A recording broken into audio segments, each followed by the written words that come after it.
ஆண்டவராகிய இயேசு கிறிஸ்துவின் நாமத்தில் காலை வாழ்த்துக்கள். இன்றைய மன்னா, ராஜாவின் சமூகத்தில் மேன்மை பாராட்டாதே, பெரியவர்களுடைய ஸ்தானத்தில் நில்லாதே. நீதிமொழிகள் 25:6. இந்த வசனம் எப்படி சொல்லுது தொடங்குதுன்னா, இந்த அதிகாரம் யூதாவின் ராஜாவாகிய எசேக்கியாவின் மனுஷர் பேர்த்து எழுதின சாலமோனுடைய நீதிமொழிகள் சொல்லப்பட்டிருக்கிறது. பாருங்க, எசேக்கியா ராஜாவின் மனுஷர் பேர்த்து எழுதின சாலமோனுடைய நீதிமொழிகள் சொல்லப்பட்டிருக்கு. அதுலேருந்து எடுத்த நீதிமொழிகள் அப்படின்னு சொல்லிட்டு நிறைய காரியம் சொல்லப்பட்டிருக்கு. அதில் தான் ராஜாவின் முன்னின்று துஷ்டரை நீக்கிவிடு, ராஜா முன்னால் இருக்கிற துஷ்டர்களாக நீக்கிவிடு, அப்பொழுது அவனுடைய சிங்காசனம் நீதியினால் நிலை நிற்கும். அடுத்தது இப்போ இன்றைக்கு தியான வசனம், ராஜாவின் சமூகத்தில் மேன்மை பாராட்டாதே, பெரியவருடைய ஸ்தானத்தில் நில்லாதே. நீ உன் கண்கள் கண்ட பிரபுவின் சமூகத்தில் நீ தாழ்த்தப்படுவது நல்லதல்ல. அவன் உன்னை பார்த்து மேலே வா என்று சொல்வதே உனக்கு மேன்மை. இதுதான் முக்கியம். ராஜாவின் சமூகத்தில் போய் நான் அப்படியாக்கும் இப்படியாக்கும்னு சொல்லி நீ மேன்மை பாராட்டது. உன்னை தாழ்த்து, எந்த நேரத்திலும் உன்னை தாழ்த்து. பெரியோர்கள் முன்னால் போய் அந்த ஸ்தானத்தில் நானும் ஒருத்தன் அப்படின்னு சொல்லிட்டு நீ போய் நிற்காத. உன் கண்கள் கண்ட பிரபுவின் சமூகத்தில் நீ தாழ்த்தப்படுவது நல்லதில்லை. நீ அப்படி மேன்மை பாராட்டினா நீ தாழ்த்தப்படுவ. அதை விட்டுட்டு அவன் உன்னை பார்த்து மேலே வா அப்படின்னு சொல்லி உன்னை கூப்பிடுறான் பார்த்தீங்களா உயரத்துக்கு, அப்போ தான் அது உனக்கு மேன்மை அப்படின்னு சொல்லப்படுது. இதே தான் எனக்கு படிக்கும்போது லூக்கா 14:10 பாருங்கள், ஒருவனாலும் கல்யாணத்துக்கு நீ அழைக்கப்பட்டிருக்கும் போது பந்தியில் முதன்மையான இடத்தில் உட்காராதே. உன்னிலும் கனமுள்ளவன் ஒருவேளை அவனால் அழைக்கப்பட்டிருப்பான், அப்பொழுது அவனையும் அழைத்தவன் உன்னிடத்துல இவருக்கு இடம் கொடு அப்படின்னு சொல்லுவான். அப்போ நீ வெட்கத்தோடே தாழ்ந்த இடத்திற்கு போக வேண்டியதாக இருக்கும்.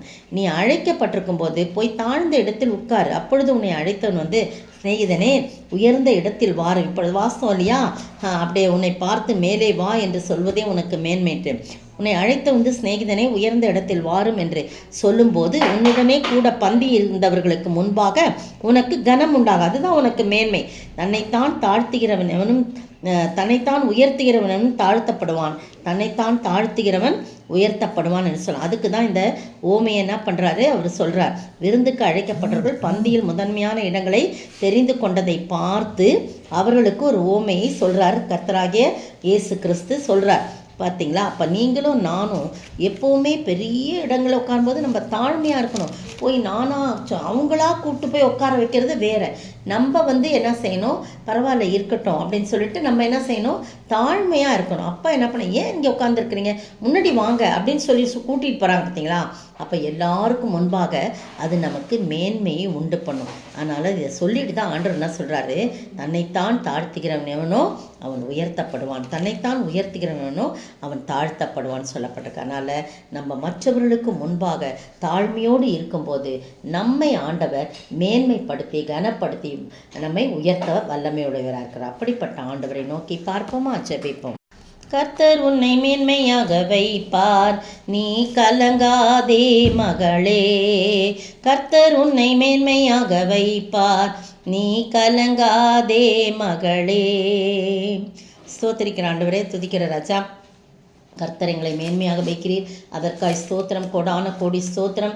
ஆண்டவரே, நாங்கள் எப்பொழுதும் உமக்கு முன்பாக, ராஜாக்களுக்கு முன்பாக, பெரியவர்களுக்கு முன்பாக நாங்கள் எங்கள் ஸ்தானத்தை உயர்த்தாதபடி, எங்கள் பெரிய மேன்மை பாராட்டாதபடி, ஆண்டவரே தாழ்மையோடு இருக்கும்போது கர்த்தர் மனிதர்கள் மூலம் எங்களை கனப்படுத்துகிறீர். நீர் எங்களை எல்லாவற்றுக்கும் மேலாக எங்களை உயர்த்தி எங்களை கனப்படுத்துகிறீர். அப்படிப்பட்ட ஆசீர்வாதத்தை நாங்கள் பெற்று வாழ தாழ்மையோடு நடந்து கொள்ள நீர் உதவி செய்ய வேண்டும் என்று கர்த்தரும் மீட்பரும் ராஜாவுமாகிய இயேசு கிறிஸ்துவின் விலையேற பெற்ற நாமத்தில் ஜெபிக்கிறேன் பிதாவே, ஆமீன்.